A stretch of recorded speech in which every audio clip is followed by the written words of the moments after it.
ఇప్పుడు దశాబ్దాలకు ఒకసారి కదా జరిగేది రాష్ట్ర ఏర్పాటు అన్నది. కాబట్టి ఈ ప్రొసీజర్ చాలా వరకు ఐడియా ఉండొచ్చు, ఉండకపోవచ్చు. కానీ ఇక్కడ మనకి విభజన చట్టం అట్లా జరగల. భావోద్వేగాల మీద మధ్యన పుట్టినటువంటి విభజన చట్టంలో కేంద్రం ఆ హక్కును లాక్కుంది. ఎలా అంటే కేంద్రం అందులో మెన్షన్ చేసింది ఏంటంటే, విభజన చట్ట ప్రకారం రాష్ట్రం ఉమ్మడి ఆంధ్రప్రదేశ్ నుంచి తెలంగాణ విడిపడుతోంది. సో జూన్ 2వ తారీఖు 2014 నుంచి ఈ విడిపడేటటువంటి రాష్ట్రానికి హైదరాబాద్ రాజధానిగా ఉంటుంది. ఇది రాసి ఇచ్చారు అక్కడ, విభజన చట్టంలో రాయబడింది. హైదరాబాద్ కేంద్రంగా రాజధాని తెలంగాణకి ఇచ్చినట్టు. అంటే కేంద్రం చెప్తోంది దాన్ని. అక్కడ ఏం తీర్మానం చేశారు? అందులో ఏం లేదు కదా. విభజన చట్ట ప్రకారం హైదరాబాద్ని తెలంగాణ రాజధానిగా రాయబడింది. ఆంధ్రప్రదేశ్ భవిష్యత్తులో రాజధాని డిసైడ్ చేసుకుంటుంది అన్నటువంటి విషయాన్ని అందులో మెన్షన్ చేశారు. అంటే అక్కడ ఆంధ్రప్రదేశ్కి ఇంకా టు బీ క్యాపిటల్ అన్నటువంటిది చెయ్యాల్సి ఉంది అని రాసుకొచ్చారు. అప్పుడు ఏం చెయ్యాలి?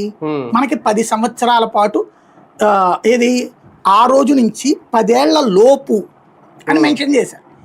లాస్ట్ ఎండింగ్ పీరియడ్ 10 years అన్నారు.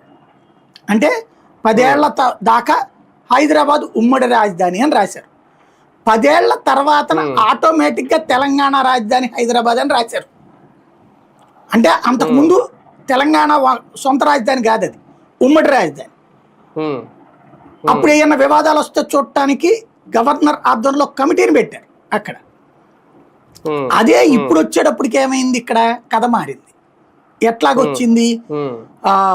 దాని ప్రకారం 10 సంవత్సరాల లోపు మనం రాజధానిని ఎంపిక చేసుకోవాలి. మనం శాసనసభలో తీర్మానం చేశాక ఏం చెయ్యాలి? దాన్ని అమరావతి రాజధాని, అమరావతి ఏది అనేది చూపించాలి కదా. అసలు ఏది ఇప్పటికి చెప్పండి, ఏది అమరావతి? పేపర్ సిటీ ఎడిషన్ లో అమరావతి రాసుకుంటే కుదరదు కదా. ఇది కాదు కదా కేంద్ర హోంశాఖ నోటిఫై చేసేది. అప్పుడు ఇంకేముంది? అప్పుడు రాజధాని ఎందుకు అవుతుంది? అదో మున్సిపాలిటీకి ఎక్కువ, పంచాయతీకి తక్కువ అవుతుంది. అంతే కదా. వీళ్ళు చెప్పిన అంతర్జాతీయ రాజధాని ఎందుకు అవుతుంది 29 గ్రామాలు అయితే? అదే ఇంకా డిసైడ్ చేయట్లేదు వీళ్ళు. 29 గ్రామాల రాజధాని